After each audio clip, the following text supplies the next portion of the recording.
Alhamdulillah. Alhamdulillahi wa kafa. Wa salamun ala ibadihi alladhina istafa amma ba'd. A'udhu billahi minash shaitanir rajim. Bismillahir rahmanir rahim. Wa nafsin wa ma sawaha.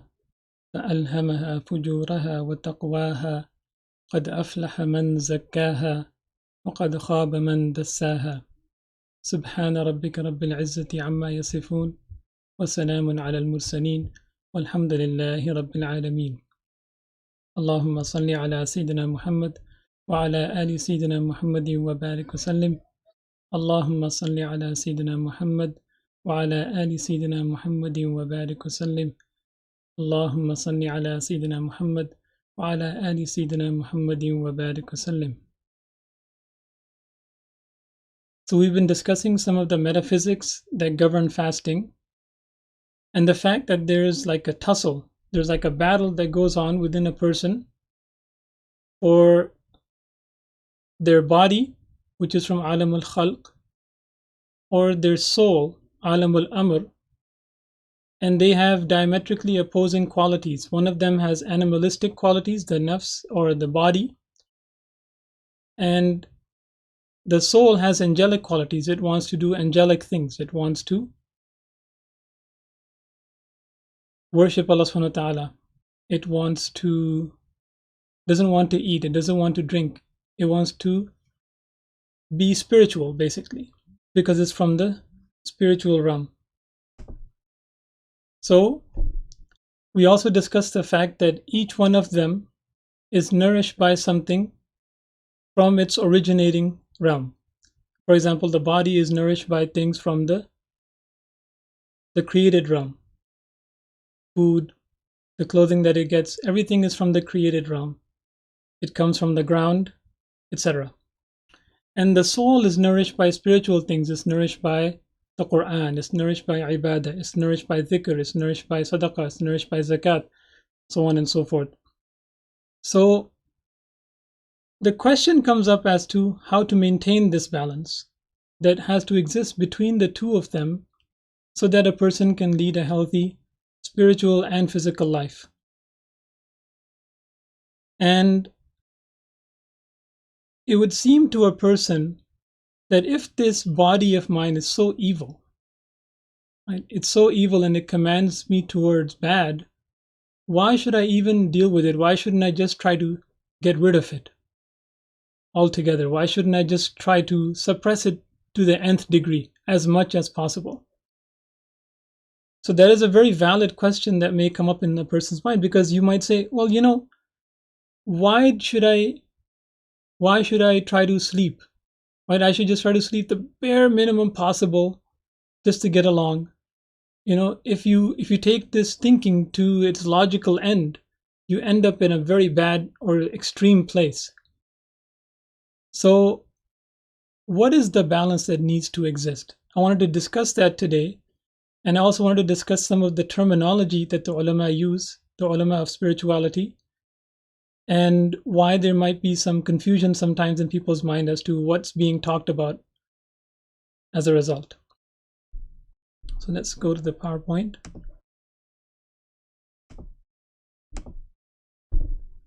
Bismillah ar-Rahman ar-Rahim. We start off with the hadith, the Prophet sallallahu alaihi wasallam. جاء ثلاثة رهط إلى بيوت أزواج النبي صلى الله عليه وسلم يسألون عن عبادة النبي صلى الله عليه وسلم. A group of three Sahaba, came to the houses of the wives of the Prophet sallallahu alaihi wasallam, asking how the Prophet sallallahu alaihi wasallam worshipped Allah subhanahu wa ta'ala. Because the wives were privy to the worship that the Prophet sallallahu alaihi wasallam did inside the house. Right? The Sahaba, they saw what worship he performed in the masjid, but they were wondering about what he did when they were not there. What did he do at night? What did he do in the privacy of his home? فَلَمَّا أُخْبِرُوا كَأَنَّهُمْ تُقَالُّ. So when they were told about it, they felt like it was less than what they expected.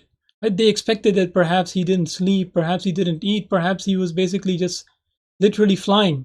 Right? فَقَالُوا وَأَيْنَ نَحْنُ مِنَ النَّبِيِّ صَلَّى اللَّهُ عَلَيْهِ وَسَلَّمَ وَقَدْ غُفِرَ لَهُ مَا تَقَدَّمَ مِنْ ذَنْبِهِ وَمَا تَأَخَّرَ.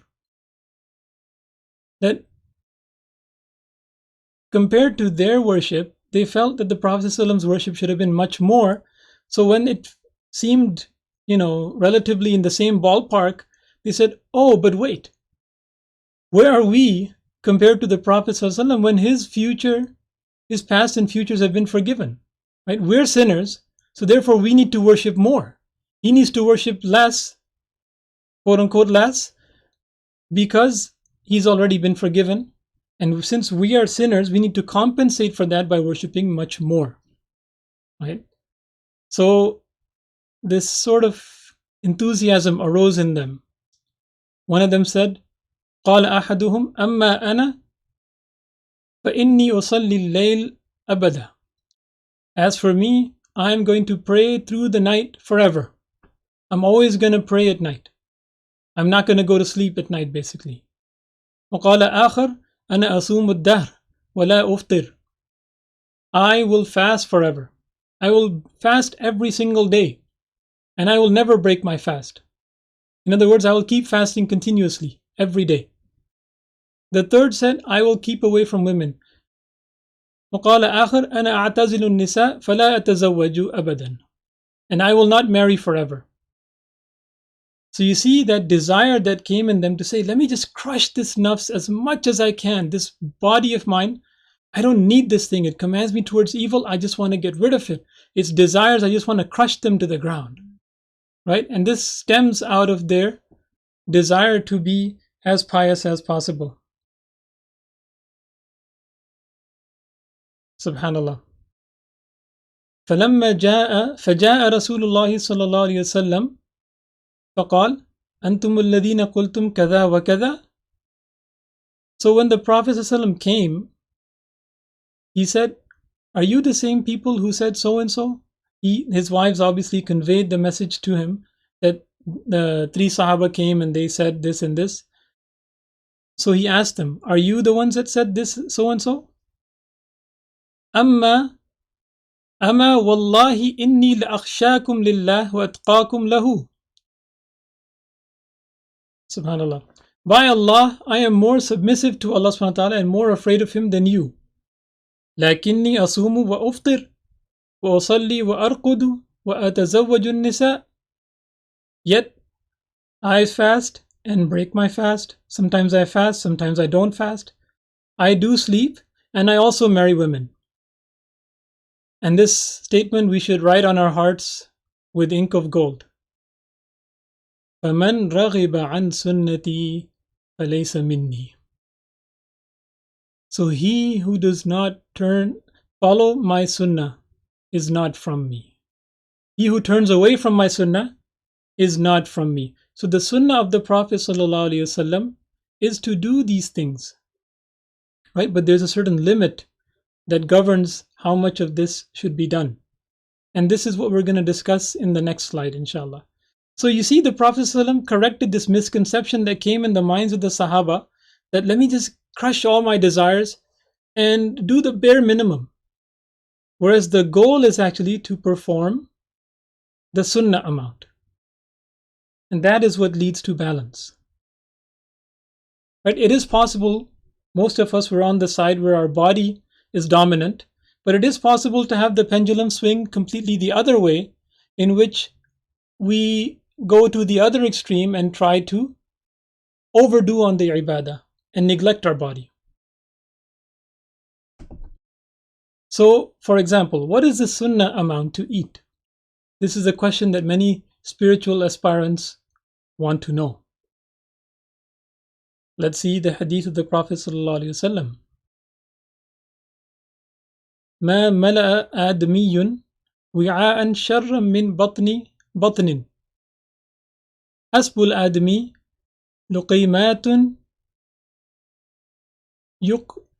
يقمن صلبه فإن غلبت الآدمي نفسه فثلث للطعام وثلث للشراب وثلث للنفس. Sorry, the writing is a bit small on my screen. A human being fills no worse vessel than his stomach. It is sufficient for a human being to eat a few mouthfuls to keep his back straight, to keep his spine straight. But if he must fill it, then 1/3 of food, 1/3 for drink, and 1/3 for air.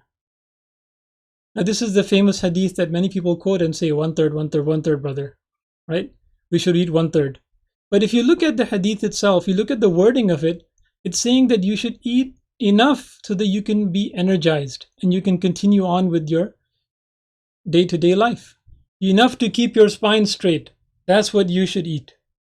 But if you must eat more than that, then the upper limit, subhanAllah, may Allah forgive all of us, the upper limit is 1/3, 1/3, 1/3. Allah, 1/3 for food, 1/3 for drink, and 1/3 for air. Allahu Akbar, meaning 1/3 of your stomach should be empty. All of us, when we sit down to eat, our goal is to fill our stomach completely. Now the next question comes is, what about my soul? What should I feed my soul? Right? We described how each one of the body and the soul are nourished from their own realm. What is the nourishment of the soul? We already discussed that, right? It's ibadat, etc. Now, what is the nourishment? What are those things? Right? How much of each thing do I need to eat? So if you look at our body and draw an analogy there, our body needs a certain amount of calories, a certain amount of carbs, a certain amount of proteins, a certain amount of fats, a certain amount of vitamins. And this is a healthy mix that you need to have, right, in order to be healthy. And you can't substitute one for the other. For example, you can't say, I'm just going to eat fats, and that will somehow make up for my lack of proteins, right? Or I'm just going to eat tons of vitamin C and it'll make up for my vitamin D deficiency. But you can't do that. Each one of them performs a certain task which the other cannot perform. Right? And similarly, our soul needs a certain amount of spiritual nourishment, right? Which is Quran, Salah, Dhikr, Zakat, in order to be healthy. We need to have a mix of them in the correct amounts, right? The same way you need to have a correct amount of carbs and proteins and fats. In fact, there's like the FDA approved amount, right? Based on your body weight, how much of these things you need to have. Right, so the spiritual doctors and the sunnah, etc., dictates how much of these things we need to perform. So oftentimes you will see people that are on the spiritual path, that are trying to get closer to Allah subhanahu wa ta'ala, they will have some kind of regimen. Their wazifa, right? Their basically daily routine that they try to do. A certain amount of Quran every day, a certain amount of extra salawat every day, a certain amount of dhikr every day. And this is basically what this is. Many people, they get confused. They say, brother, why are you making this kind of routine, this fixed set of, things to do, when it's not found necessarily explicitly in a hadith? And the answer is, the same way your body doesn't come with a label that says you need to eat X amount of carbs every day, right? But there's this governing body that has done some research and figured it out and is essentially an authority in that. The same way the ulama of the deen, the inheritors of the Prophet ﷺ, have figured out that for a person to have a healthy spiritual life, and this thing will obviously vary over time, right? So for example, the Sahaba, they were in a different ball game. They had different requirements, right? And the people of the past, they lived in different times and they had different fitnas and they had different difficulties and they had different eases compared to us.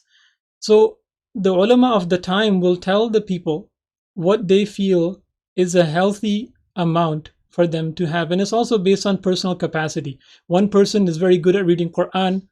He may be required, or he may be told or recommended to recite a certain amount of Quran, whereas another person may find it difficult, right? So that person will be required to read a different amount of Quran, right? And this is obviously based on what is extra from the fard and the sunnah of the Prophet ﷺ. So for example, every person needs to pray 5 times a day. That is not even a question, right? That is the fard, that is the base minimum that you need to have. Every person needs to give their zakat if they're eligible to give zakat. Every person needs to perform hajj. Those are the absolute base. What I'm talking about is extra to perform on a daily basis in order to achieve spiritual rectification. Now, the question I want to ask each and every one of us is, are you providing your soul what it needs to be healthy? Are you getting the healthy dose that you need of the Quran and the Sunnah and the Salah and the Dhikr and the Zakat and all these things? The next question I want us to think about is, what are the symptoms of a sick soul? Like, if a body is sick, it's not getting enough, let's say, vitamin D, it might have weak bones or something, right? If a person's not getting enough, vitamin C, this might happen, they might get scurvy. What are the symptoms of a sick soul? Can we tell that I have a sick soul? For example, if I stand in Salah and it's difficult for me and I don't feel enjoyment in the Salah, perhaps my soul is sick. When it's time for me to give my zakat, I try to find every excuse not to give it. When it's time for me to go to Hajj and I know that it's Hajj time, I delay it.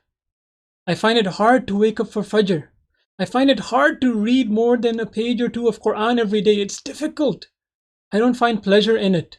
The same way a sick person doesn't find pleasure in some of the things that a person should find pleasure in, right? Like, let's say you get a cold, you won't be able to enjoy your food, your nose will be blocked, right? So you'll say, I'm not enjoying my food now. The same way, a person that has a sick soul doesn't enjoy the things that are supposed to be enjoyable.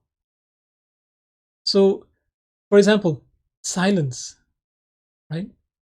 Silence. The Prophet ﷺ used to spend long periods of time in which he was silent, according to the hadith. Do we enjoy silence? Most of us feel